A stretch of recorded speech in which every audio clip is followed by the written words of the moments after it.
Hello everybody, it's Maikito. Hope everybody's having a good day. Has had a good day so far. Quickly before I get into the video, I do want to mention a lot of you guys commented that you guys came from Final Rounds video. He is a great genuine guy. For those that don't know him, he is a basketball YouTuber. He also does MLB whenever that season comes out, but he's just a great genuine guy. He was giving shout outs pretty much to all the people that he knows, me being one of them. One of the big reasons that I started this, not only was it because of support from people like my friends, my girlfriend, and stuff like that, but he was one of the first people and main people that were telling me to start a channel, and he really helped me get started when it comes to just being able to record, finding connections with other people, helping me land like sponsorships and stuff like that. So he's just a great genuine guy, and he deserves everything he gets. So big shout out to him, and welcome to anybody who is new coming from him. For those that don't know, I am a soccer channel. I play player props, money line whenever I can. Rarely, on occasion, I will do NBA, but that's really mainly towards either the end of the season or when there's not a lot of soccer. But again, welcome to anybody who is new to the channel. Player props are for fantasy apps like Underdog and PrizePicks, and then money lines are for sports books. And I mention that because a lot of times people mention how the player props are heavily juiced on their sports books, but that's because, like I mentioned before, these player props are specifically meant for those fantasy apps. And I do have player props here today. If I do have any added plays, I do add them in the pinned comment. Could be later tonight, could be tomorrow, before the game starts. I do add them in the pinned comment. I may not add some, but when I do, that's where they'll be. So like I said, just keep an eye out for those. But I did find some that I did like, so I'll just get straight into those. And the first one is the Dani Cardenas plus Guaita keeper combo to go under 6 saves in the Vallecano and Celta Vigo game. Vallecano, first of all, are more of a defensive-minded team than more than an attacking team. They've averaged 3.5 shots on target, and they're also an aggressive team. So honestly, I expect most of this game to consist of, whenever there's not any tackling or the game being like rough or anything, for them being defensively passing around the ball around the back on defense. And when they do play up, Vallecano or Celta, either team, to go up and be aggressive and try to take the ball away. I don't see a lot of shots, and if there are shots, I expect a lot of them to be blocked. I do not see a lot of shots on target being in this game as much as, other games that there would be. And then Celta Vigo, on the other hand, have been one to attack. But first of all, they do tend to take advantage of the chances that they do get whenever they do play. So that doesn't translate sometimes to a lot of saves for opponents. While they do give opponents the fourth most saves at 3, when you look at how they play whenever they play away from home, their shots on target drop from 5.2 all the way down to 3.6. And if you look at the last 5 opposing keepers going up against Celta Vigo, when it comes to saves, they've allowed 2 saves, 1 save, no saves, and then they had one game where they had the opposing keeper have 5 saves. But I was against Leganés, a really weak defensive team. But Vallecano, like I mentioned before, is the opposite. They're a very defensive-minded team that don't allow a lot of shots in general. And another reason why I like this play is, for example, on the Celtics side, who I expect more of the shots to come from, Iago Aspas is out injured, and he's a big offensive presence. First of all, he draws a lot of attention, and 2, he's a great playmaker who provides a lot of great passes to his teammates. And he's also a long shot taker who is great in the attack, who takes a lot of those shots on target as well. So he's injured, and that's a big offensive presence that they're missing. And again, they already play a lot worse, at least when it comes to the shots on target, when they play away. So that's just even better for us. And then Vallecano, on the other hand, give the 7th least saves to opposing keepers at 2.4. So at 6.0, I like the prop. I see this being a slower game, and I don't see there being 7 saves in general in this game. Both of the games last season when they played each other, I believe this prop went under because, again, both of those games were 0-0, a lot slower games. I expect the same thing here. So like the Dani Cardenas and Guaita, keeper saves at 6.0 to go under. And then the next player prop that I found that I like is Matteo Guendouzi to go lower than 57.5 passes, playing at home for Lazio, going up against Como.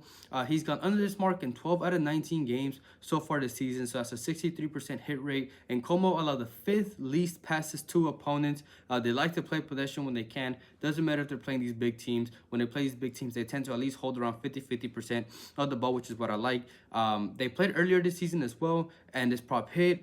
with 51 passes. Lazio like to play a lot of through balls, and they like to play a lot of individual like dribblers and stuff like that. And I like that because Como is a really good team when it comes to being able to steal passes and just taking the ball away from opponents. So that's what I like to see as well. So that's just less Lazio possession. And then also Lazio are more likely to take the lead and to win the game. So when that happens, Lazio will defend the ball, and because Como play possession, if Lazio do take the lead, which I expect them to, that just means more possession for Como, because they will try to take the lead or at least draw the game, which again means less passes for Guendouzi, which is what I like.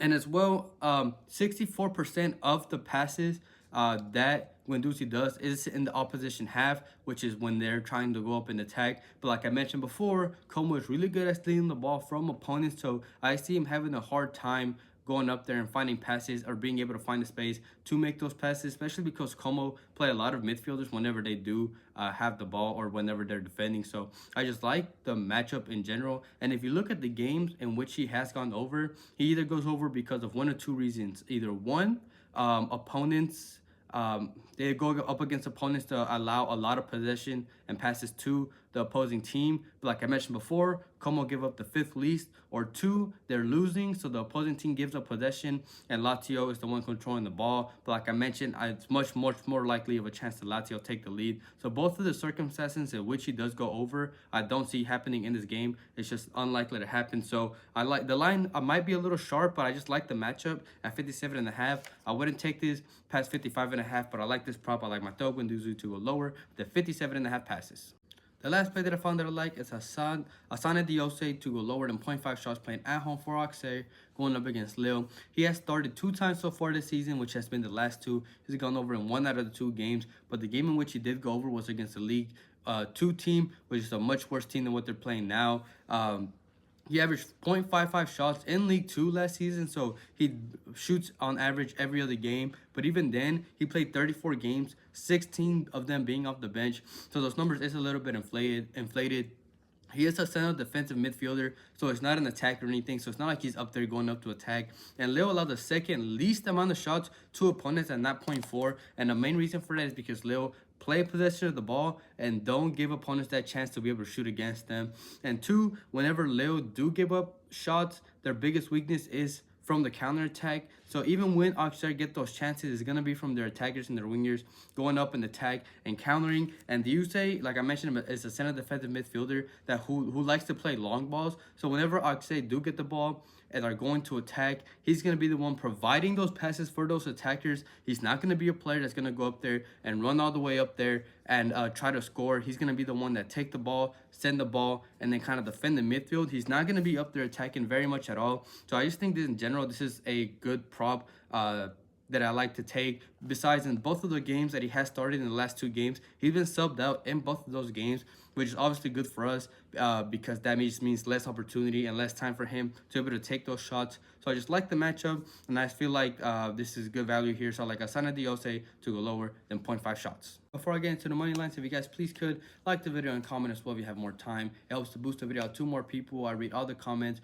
whether it's you guys showing support or you guys asking questions or anything like that. I read all the comments. I reply so long that I can. So I really would appreciate it if you guys did that. And if you're not subscribed, please subscribe, turn on notifications. And if you want to support the channel just a little more, you can consider joining the membership, link in the description, or the join button next to the subscribe button. Again, great way to support the channel, and you get the videos out early before they go public, because these lines do tend to get bumped and taken away sometimes when I post these videos. So if you don't have the membership and you see this video, that means people that were members already got the plays out before everybody else. So again, if you want to join that, I would really appreciate it. And then any pictures that you see on the screen from a data app called Outlier, if you want to join that, link is in the description. That's where all the pictures and images are from. Same thing with all my player props and money lines. If you want to use those, link is in the description. I really want to thank anybody who supports me in any way. But when it comes to the money lines, I have 2 money line plays. The first one is the ladder challenge. We hit day 4 yesterday, so we're on to day 5. And the play that I found that I like is higher than 0.5 first half goals in the Lazio and Como game. This is in the Italian Serie A. You can currently get this for -240 on Fliff. They played already once this season, and this prop hit in that game. There was 2 goals in the first half. We just need 1. This prop has hit in 8 out of 9 games in the first half at home for Lazio. That's an 89% hit rate. And this prop has hit in 7 out of 10 games in the first half away from home for Como. So that's a 70% hit rate. Well, Lazio are more likely to score.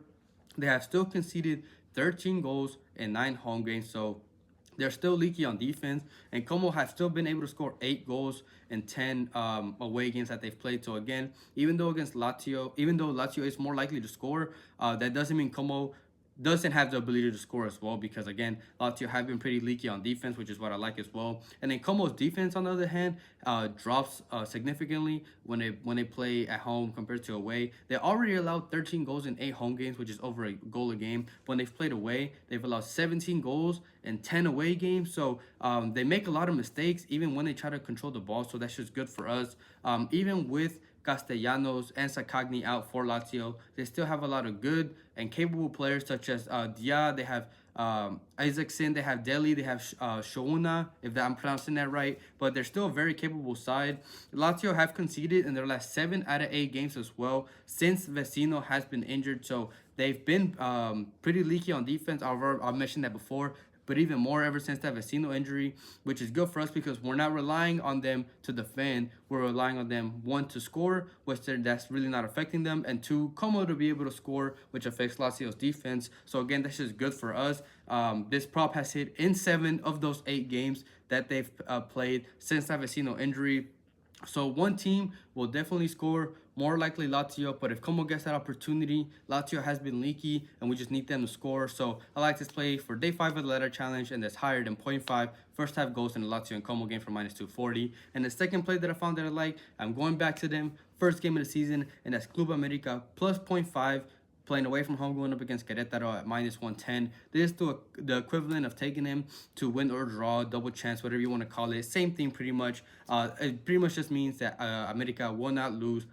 They are the reigning 3P champions, which hasn't happened in, I believe, since like the 60s or 80s or something like that. I will say, I did mention it when I took them during the last season, that I am a bit biased because Club America is a team I support. So I still want to mention that when I say this play, but they've always came through when I've took them in these videos, and I'm taking them again. I like the play regardless. They haven't lost to Querétaro since 2020. That's 8 games straight that they've won or drawn against them, which is what I like. And when they played in the last season, they beat them 3-1. So the only significant player that is potentially out for Club America is Martin. Aguirre is still going to be there for America, who had a great season last season. So him coming in for Martin, they're still going to be a great team regardless. And then Querétaro had the worst defense last season. They conceded 31 goals in 17 games, and they haven't had any pickups, so their defense is still the same, and I feel like this is going to be the main significant factor. Querétaro, if they can match the score against America, America can easily score 1, if not easily outscore them, because I mentioned America scored 3 against them last season due to them being a really bad defense. So I just believe that you're getting this at this value because 1, America's playing away, and 2, it's the first game of the season, and it can be kind of unpredictable. But again, I trust them. Nothing has changed. America plays possession of the ball. And that just means less opportunities for Querétaro to score, more for America to score. And last season, America converted 33% of the shots on target that they take against opponents. So that's 1 of 3 shots on target. And I can easily see America taking 6 to 7 in this game. So I trust them. Again, I'm a little biased. They've came through every time, and I like this play regardless. So I like Club America plus 0.5 going up against Querétaro for -110.